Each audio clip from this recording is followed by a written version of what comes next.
Bonjour et bienvenue à cette dernière émission de la saison de Branché qui, encore une fois, est tournée à l'accueil de la CCAP. Cette semaine, on vous parle de votre actualité municipale, culturelle et l'actualité branchée. Et Rosalie s'entretient avec Marco Gonzalez de la CCAP qui vient nous parler d'un tout nouveau routeur qui est disponible. Au courant de l'émission, je vais aussi rencontrer une représentante de la Sûreté du Québec pour parler de comment bien protéger votre maison des vols. Bonne émission!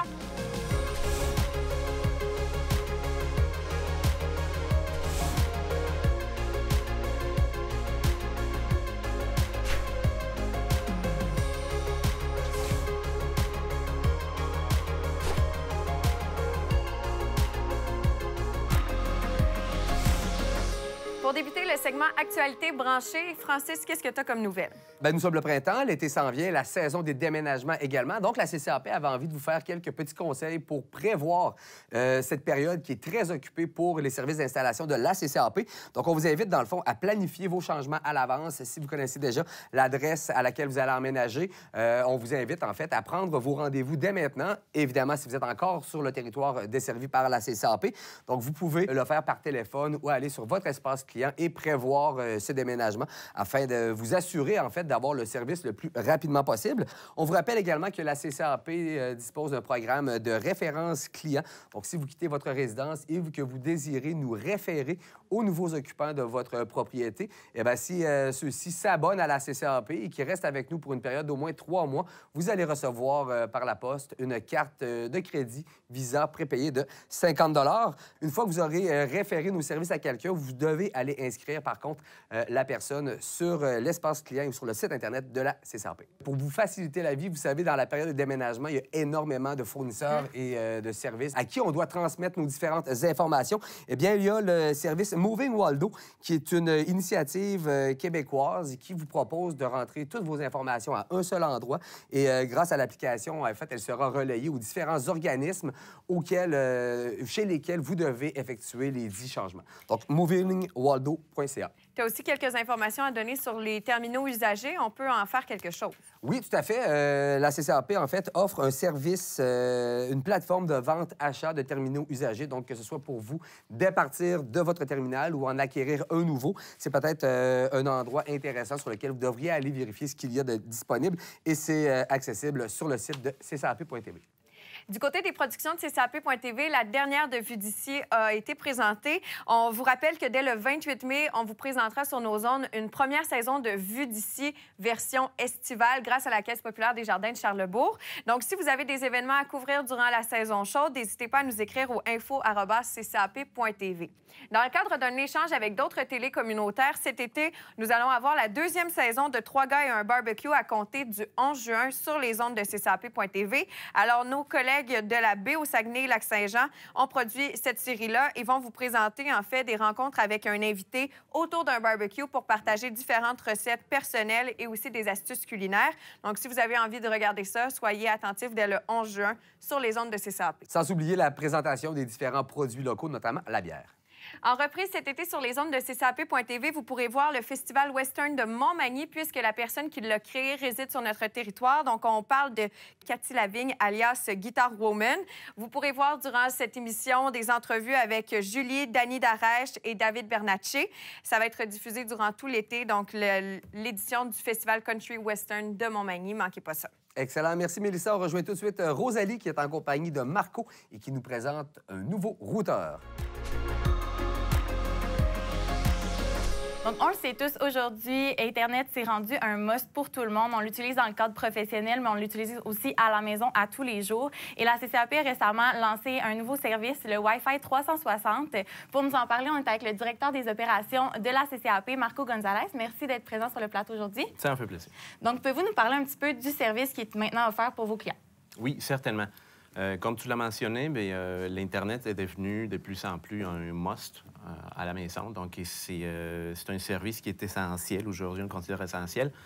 Tout d'abord, la CCAP, dans les derniers mois d'ailleurs, est devenue plutôt un fournisseur de services Internet, principalement, plutôt que des services de télé. Donc, ça veut dire qu'il y a plus de gens qui ont des services Internet à la maison avec nous par rapport à la télé.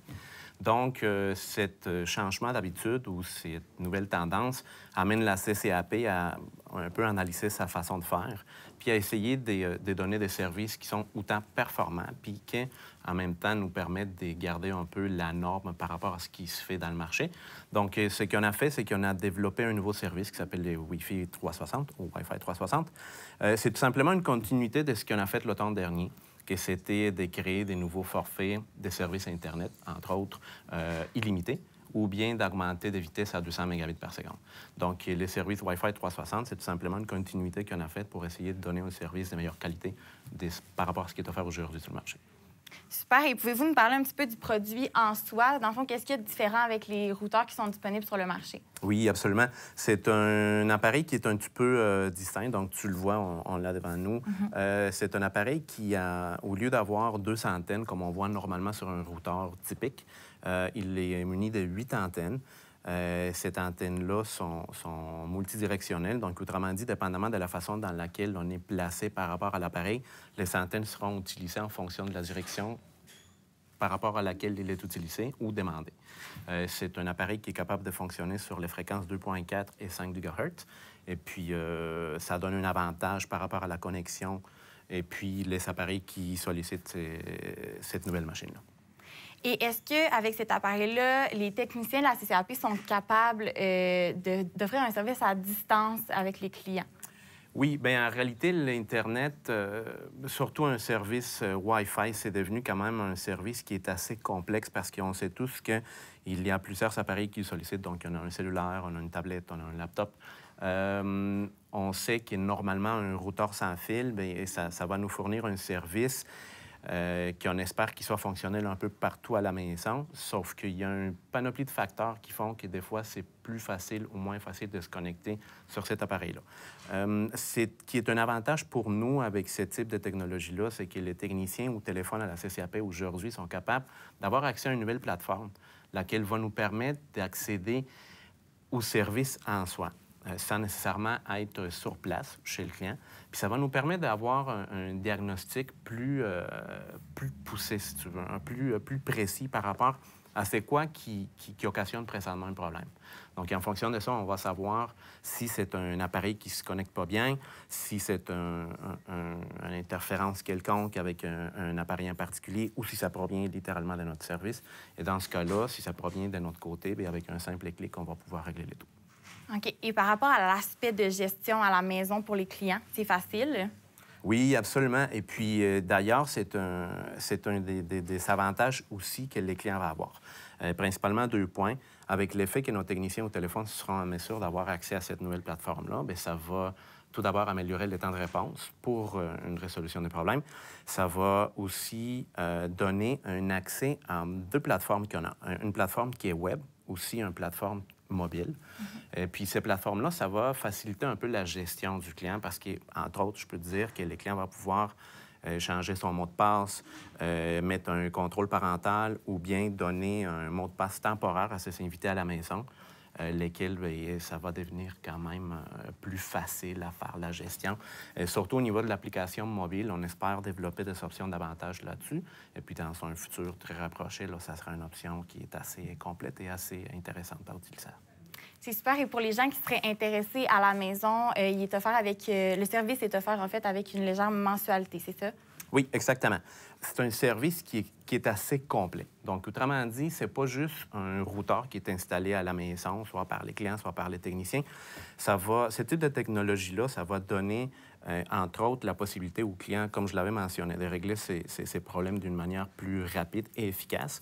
Nous autres aussi, de donner un meilleur service, mais aussi de faire un raccompagnement complet par rapport au service. Donc, on va pouvoir, à distance avec les clients, les raccompagner au niveau de ses configurations, au niveau des options qui sont fournies avec un routeur. Et puis, c'est là, bien, effectivement, il y a un coût qui est relié. C'est 5,95 $ par mois. Par contre, ce qu'on offre aux gens qui seraient intéressés à avoir ce type de service-là, ou si vous voudrez l'essayer, c'est qu'on offre une gratuité de 3 mois de service pour qu'ils soient capables de faire la preuve du service, le test, et puis c'est sans aucun engagement. C'est super, ça semble vraiment intéressant. Et pour ceux qui seraient intéressés et qui auraient des questions, ils peuvent communiquer directement avec la CCAP. Absolument. Notre numéro de téléphone, 418-849-7125. Ils peuvent toujours nous appeler, contacter quelqu'un de service à la clientèle ou bien toujours venir à notre bureau. Ça va nous faire plaisir de les accompagner dans la démarche. Parfait. Bien, merci beaucoup, Marco, d'avoir été sur le plateau de Brancher. Et on retourne avec Francis et Mélissa. Alors, du côté de votre actualité culturelle et événementielle, Mélissa, tu débutes avec un concours de talent. Oui, c'est la 4e édition. Ça va se dérouler à Sainte-Brigitte-de-Laval. On parle de la scène ouverte. Donc, le 23 juin, on vous invite à venir briser les planches et montrer ce que vous êtes capable de faire côté musical. Vous pouvez vous inscrire jusqu'au vendredi 1er juin et vous courez la chance de gagner un prix en argent. Donc, évidemment, pour la fête de la Saint-Jean, on espère voir beaucoup de talents locaux. Tout à fait. On souhaite bonne chance à tous ceux qui vont participer. Et je m'adresse maintenant aux jeunes du territoire. Saviez-vous que une fois par mois, les 5 maisons des jeunes de la Couronne Nord de Québec se réunissent et vous proposent toute une série d'activités auxquelles on vous invite à prendre part. Donc, pour vous tenir informés des différentes activités, mais aussi du vendredi pendant lequel tous les jeunes se réunissent, on vous invite à suivre l'infolette pour les activités de l'Inter-MDJ.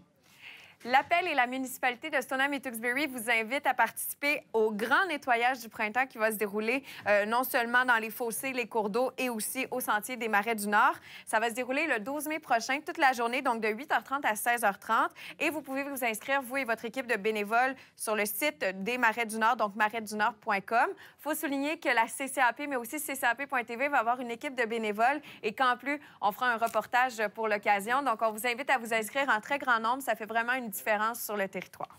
Il va y avoir un tirage édition 2018 au profit d'Acrobatics qui va se dérouler dans les prochaines semaines. Donc, on vous invite à vous inscrire sur le site d'Acrobatics et vous courez la chance de gagner différents prix. On a 11 000 en prix à remettre, entre autres, le plus gros prix, un forfait croisière avec Transat pour 2 personnes d'une valeur de 5 000 Comment on va procéder? Bien, en fait, vous achetez votre billet au coût de 20 On en a 2 000 en circulation. Ensuite, vous pourriez gagner plusieurs prix du pré-tirage et aussi plusieurs prix dans le grand tirage. Donc, on vous invite à trouver toutes les infos sur le site d'Acrobatics et surtout à vous acheter vos billets pour courir la chance de gagner. Excellent. Nous vous invitons maintenant à participer le 2 mai prochain dans le somptueux décor du Maureen Center au lancement de la 4e édition de la campagne du Fond du cœur sous la présidence d'honneur de Valérie Milot, une harpiste soliste. On vous propose un chic cocktail sous la thématique « Changer les perceptions ». Alors, venez faire un tour et laissez-vous transporter dans un rocambolesque cabaret des illusions pour vous faire voir la déficience intellectuelle sous un autre angle. Une belle soirée qui promet d'être haute en couleurs et on vous rappelle que l'événement est au profit de l'Association pour l'intégration sociale de la région de Québec et la Fondation du CRDI de Québec. Le 25 mai prochain va se tenir le tournoi de golf du regroupement du lac et s'en suivra pour une première fois une soirée de reconnaissance à faire qui aura lieu à l'hôtel Entourage.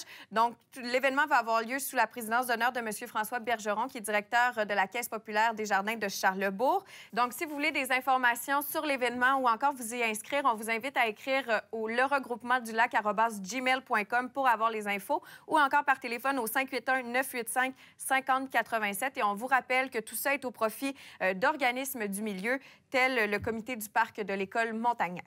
Tout à fait. Nous avons beaucoup parlé de l'importance de la consommation locale, mais aussi de bien s'alimenter. Eh bien, c'est le moment pour vous de vous abonner au panier de légumes pour la saison 2018 à la ferme des Cantons. C'est une formule des plus intéressantes, en fait, qui vous permet d'obtenir des produits de qualité tout en supportant l'agriculture locale. Évidemment, les produits sont cultivés dans le respect de l'environnement et seront livrés chaque semaine à un point de chute prédéterminé. La CCAP est d'ailleurs un des points de chute en question. Donc, on vous invite à communiquer avec les gens de la ferme des Cantons. Si vous êtes intéressé, c'est pour une durée de 14 semaines. Et pour plus d'informations, visitez lafermedescantons.ca. Personne ne souhaite se faire voler à la maison. Et pour en parler, on discute avec la représentante de la Sûreté du Québec. Elle va nous donner quelques trucs pour éviter cela. Question de débuter le segment de la municipalité. Nous avons décidé de rencontrer Christine Coulombe, qui représente en fait la Sûreté du Québec, pour parler d'incidents qui se sont produits soit ici ou ailleurs et qui pourraient se produire aussi dans le futur, donc des incidents comme des entrées par infraction ou autres dans le territoire. Alors, Madame Coulombe, comment on fait pour prévenir un vol ou encore pour réagir lorsque ça survient chez nous ou chez un voisin? Bien, en fait, si on est victime d'un vol à notre résidence ou en tant que citoyen qu'on est témoin que notre voisin s'est fait voler, la première chose à faire d'abord, c'est de ne pas rentrer à l'intérieur, car on ne sait jamais, le ou les suspects peuvent toujours s'y trouver. Alors, on reste à l'extérieur. Deuxième chose à faire, on contacte tout de suite la police. Alors, on appelle le 911. Et aussi, une chose qui est très, très, très importante, on touche à rien. Parfois, les voleurs peuvent laisser des indices sur place. Exemple, un mégot de cigarette. Ils peuvent avoir laissé un verre, une trace de pas à terre. Tous des indices qui vont être très, très, très utiles aux enquêteurs. Parfois, nous, en tant que personne, on le sait pas, mais des moindres indices trouvés sur place peuvent vraiment faire progresser une enquête. Alors, on touche à rien si on est victime d'un vol à l'intérieur de notre résidence. Et ce qui est important aussi, c'est qu'on confronte jamais un voleur. Ça peut arriver qu'on arrive chez nous ou qu'on voit chez le voisin un suspect qui est toujours sur place. Alors, très important, on confronte jamais le voleur. On ne sait pas, il peut être armé. Également, si ça nous arrive, très, très, très important d'essayer de prendre une bonne description de la personne. Son âge approximatif, sa taille, son poids, son habillement. Également, s'il quitte à bord d'une voiture, on essaie de prendre une bonne description de la voiture, la couleur, la plaque d'immatriculation. Ce sont toutes des choses qui vont être très, très, très importantes pour faire progresser une enquête. Ensuite, ce qu'on conseille aux gens, comme vous l'avez mentionné, une chose qui est très importante, à temps perdu, on recommande aux gens de faire l'inventaire de leurs biens de valeur. Prendre des photos avec les numéros de série, ce sont des choses qui peuvent être très importantes lorsque les policiers vont arriver sur place. Les assureurs aussi, ça va beaucoup faciliter leur travail. Puis un autre conseil qu'on donne aussi, essayez d'être familier avec votre entourage. Essayez d'avoir des bons contacts avec les voisins. Souvent, il y a des surveillances mutuelles qui se font. Là. Les gens sont partis à l'extérieur. Bon, les voisins vont surveiller notre résidence pour nous. Fait que c'est important d'entretenir des bons contacts avec le voisinage pour ça. Là. Aussi ridicule que ça puisse paraître, si on part en voyage, des fois, juste de demander à quelqu'un de ramasser le Publisac, ça donne l'impression qu'on est peut-être à la maison, finalement. Est-ce que vous avez d'autres stratégies comme celle-ci pour prévenir les vols ou pour faire en sorte qu'on puisse bien protéger notre résidence? Oui, effectivement. Je vais vous en donner plusieurs. Par la suite, les gens peuvent utiliser leurs moyens qui leur conviennent ou qui leur conviennent pas. Alors, des suggestions qu'on fait, installer un œil magique dans la porte. Alors, comme ça, on peut décider si on laisse rentrer une personne qui vient cogner à notre porte ou pas.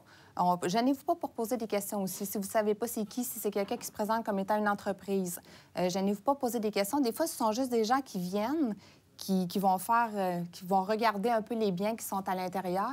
Alors, gênez-vous pas, avec un œil magique, on peut décider qui qu'on laisse rentrer ou pas. On sait qui est derrière la porte. Par la suite, des systèmes d'alarme. Très important. Les gens qui peuvent s'installer un système d'alarme, c'est un très bon moyen de protection. Également, un système de détecteur de mouvement. Vous savez, les lumières qui vont s'allumer automatiquement quand il va y avoir une présence qui va être détectée, soit à l'arrière de la résidence, sur la galerie. Oui. Ça arrive souvent. Également, sécuriser les fenêtres. Les fenêtres du sous-sol, surtout, c'est souvent par là que les voleurs vont s'introduire dans les maisons. Donc, on peut installer des barreaux de fer.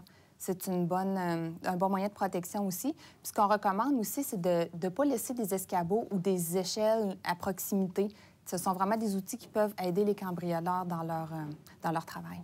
Est-ce que c'est fréquent qu'il y a des voleurs qui viennent faire du repérage, comme vous l'avez dit, qui viennent cogner pour regarder qu'est-ce qu'on retrouve dans la maison? Bien, ça peut arriver. C'est pas quelque chose qui se fait régulièrement, mais moi, je fais juste vous dire que ça peut arriver. Donc, peut-être être à l'affût. Également, vous avez mentionné tantôt quand on s'absence pour une longue période. Je vais vous donner d'autres petits trucs aussi. D'abord, toujours barrer la porte. Ça, c'est le meilleur moyen de protection. Là. On barre la porte, on ferme les fenêtres. Également, on active le système d'alarme si on en a un. On essaie que la maison ait de l'air habité. Donc, on va demander à un voisin de venir tondre la pelouse si c'est l'été, pelleter l'entrée si c'est l'hiver, ramasser le courrier, les journaux, souvent qui sont laissés sur le bord de la porte. Également, encore là, on peut s'installer un système de lumière avec une minuterie, que ce soit à l'intérieur ou à l'extérieur de la résidence. C'est un bon moyen de protection. On va ramasser les objets de valeur sur le terrain, les vélos, les tracteurs, tous les outils de jardinage aussi, tout ce qui peut attirer un voleur à aller voler, si on veut. On va aviser les proches qu'on est parti. On peut demander à un voisin ou à un proche de venir visiter notre résidence régulièrement, voir si tout est si tout est correct. Et j'imagine que de ne pas l'annoncer nécessairement sur les réseaux sociaux quand on est parti, ça peut aider à éviter certains vols. C'était mon prochain point. Surtout, on ne s'affiche pas sur les réseaux sociaux qu'on est parti en vacances, où il y en a des fois qui vont laisser une petite note dans la porte « Je suis absente pour telle raison ». Ça, c'est sûr que c'est à éviter. Mais même si on part juste pour une courte période, là, j'ai donné des trucs pour une longue période, mais pour une courte période, c'est un peu la même chose. On essaye de faire voir qu'il y a quelqu'un. On peut laisser une petite lampe allumée à l'intérieur avec un système de minuterie. On peut laisser une radio ouverte, que les gens pensent qu'il y a quelqu'un à l'intérieur. Si on laisse les rideaux ouverts, on essaie de cacher les objets de valeur le plus possible pour pas justement attirer l'attention. Faire en sorte que la maison ait de l'air habité, là, c'est un bon truc aussi. Et surtout, avec l'intelligence de la technologie, maintenant, c'est possible de créer des minuteries. Je pense à une de mes tantes qui, chez elle, a programmé ses lumières en fonction des pièces. Fait que si elle est partie, vers 18 h, la pièce de la cuisine va s'allumer, dans le salon, plus vers 20 h. Fait que ça donne l'impression, du moins, qu'il y a quelqu'un qui circule dans la maison, donc ça peut prévenir des vols. Bien, c'est ça, effectivement. Le jour, normalement, les fenêtres, les rideaux sont ouverts. Les lumières sont fermées. Le soir, ça va être l'inverse. On va allumer les lumières, fermer les rideaux, mais c'est sûr que si on n'est pas là, on peut demander à quelqu'un de venir le faire pour nous. Mais les systèmes de minuterie avec les lumières, maintenant, c'est tellement rendu technologique. C'est vraiment un très bon moyen. Même les détecteurs de mouvement extérieur aussi, là. Il y a quelqu'un qui arrive sur la galerie, hop, il y a une lumière qui allume. Ça peut être très dissuasif pour un voleur. Si on veut plus d'informations ou encore vous contacter parce qu'on a été victime d'un vol, est-ce que c'est possible de le faire par un numéro autre que le 911? Bien, on peut aussi faire étoile 4141 via un cellulaire. Il y a le 310 41 41 aussi. Vous pouvez aussi, pour avoir d'autres conseils, les gens qui sont intéressés, sur le site de la Sûreté du Québec, il y a un programme qui s'appelle Bon voisin, bon œil. Beaucoup d'informations, là, si jamais qu'on est de conseils de prévention, quoi faire si on est victime d'un vol. Alors, sur le site de la Sûreté du Québec, il y a beaucoup d'informations sur une multitude de sujets aussi de prévention. Bien, merci beaucoup, Mme Coulombe, d'avoir pris le temps de passer sur le plateau de Branché aujourd'hui. Bien, c'est toujours un plaisir. Alors, gênez-vous pas. Si vous avez des questions, contactez les policiers. Là, on est là pour ça, pour vous aider. Maintenant, on poursuit avec le segment de l'actualité municipale. Pour commencer notre segment municipal, voici le segment de la MRC de la Jacques-Cartier qui débute avec une bonne nouvelle d'investissement sur notre territoire. Oui, la MRC, en fait, a signé le 21 février dernier une entente avec le ministère de la Culture et des Communications, une entente de développement culturel. Concrètement, ça va permettre à la MRC d'injecter 180 000 $ en culture et en communication dans la région au cours des 3 prochaines années. La MRC espère tisser des liens, renforcer les liens avec les citoyens et citoyennes de tous âges, de manière à offrir un meilleur accès à la culture. Donc, 180 000 $ sur 3 ans. Bonne nouvelle. Le transport collectif de la Jacques-Cartier offre une belle possibilité aux gens qui ont envie de se déplacer en autobus. En fait, à tous les jours, il y a 2 départs à destination d'un terminus RTC. Alors, vous pourriez vous rendre au terminus des Saules, du Zoo ou encore de Beauport, ce qui vous permet ensuite de vous rendre à une multitude d'endroits à Québec. Pour les parents, ça donne un petit répit de taxi. Pour les autres, bien, ça donne une belle liberté avec le RTC. Si vous voulez un petit peu plus de détails sur le transport collectif de la Jacques-Cartier, on vous invite à vous rendre au tcjacquescartier.com. Excellent. Et la MRC vous invite également à commencer à planifier tout de suite vos vacances d'été qui vont arriver. T'sais, si vous ne déménagez pas, bien, vous n'avez pas de déménagement à planifier. Planifiez vos vacances. Et on vous invite, en fait, à visiter le www.jacques-cartier.com. Vous constaterez l'ampleur et la diversité des activités qui sont disponibles dans la région, sur le territoire. Il y a du kayak, de la randonnée pédestre, rafting, glissade d'eau, vélo, labyrinthe. Bref, il y en a vraiment pour tous les goûts, pour tous les types d'activités que vous désirez pratiquer, que ce soit en couple, en famille. Vous allez voir qu'il y a beaucoup de trucs à faire tout près de chez nous. Pourquoi ne pas inviter amis et famille à venir faire leur tour également, afin de profiter de tout ça avec le plus de gens possible. On vous invite cet été à fermer vos téléphones et à décrocher. Vivez quelques moments, comme on a pu le faire dans le cadre de nos différents temps libres. Les popotes roulantes sont à la recherche de bénévoles présentement. Il faut comprendre que les popotes roulantes fonctionnent grâce à l'aide des bénévoles qui ont envie de s'impliquer auprès de leur communauté. On est présentement à la recherche de chauffeurs, baladeurs, cuisiniers et aides-cuisiniers pour pouvoir s'impliquer. Si vous voulez vous impliquer, avoir de l'info, vous pouvez vous rendre au www.cabaide23.org ou encore appeler au 88 663 0995. Les travaux de maîtrise de la végétation sont à venir à Stoneham et Tewksbury, des travaux qui ont pour objectif, en fait, de dégager les installations hydroélectriques d'Hydro-Québec. Il est possible de visualiser précisément les portions de réseau qui sont visées dans le cadre de ces travaux sur la carte qui est disponible sur le site Internet d'Hydro-Québec en utilisant votre code postal. Au moment où on se parle, la planification connue concerne les années 2018 et 2019. Vous aurez ça sur la carte. Et si vous avez des questions concernant votre propriété, vous pouvez vous référer au même site Internet ou appeler directement Hydro-Québec en composant le 1-888-385-7252.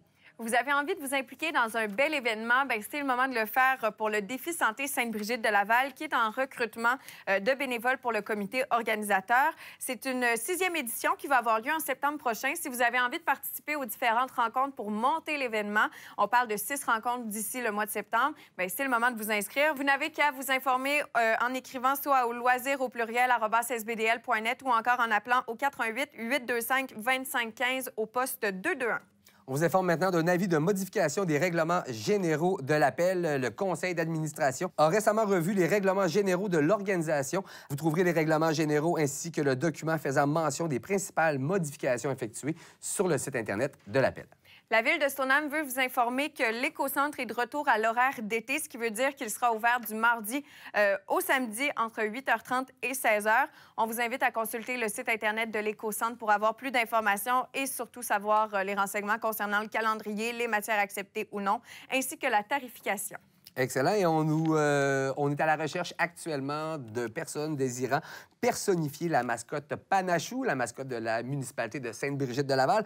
Donc, si vous êtes intéressé à être dedans, la mascotte, bien, c'est une opportunité qui s'offre à vous présentement. C'est un travail qui est rémunéré. Donc, si le poste vous intéresse, vous contactez le service des loisirs à loisirs@commercial-sbdl.net. Francis, je trouve ça un peu bizarre comme nouvelle parce qu'il n'y a personne dans les mascottes. Mais l'important, c'est de ne pas le dire aux enfants. C'est ainsi que se termine la dernière émission de la saison de Brancher. J'espère que ça vous a plu. N'hésitez pas à vous rendre sur notre site Internet, le www.ccap.tv, pour regarder toutes nos émissions ou encore sur la plateforme CCAP Go. Vous pourrez quand même suivre les péripéties de Mélissa et l'équipe de Vue d'ici dans la version estivale de l'émission. Et on se dit à une prochaine. Bye.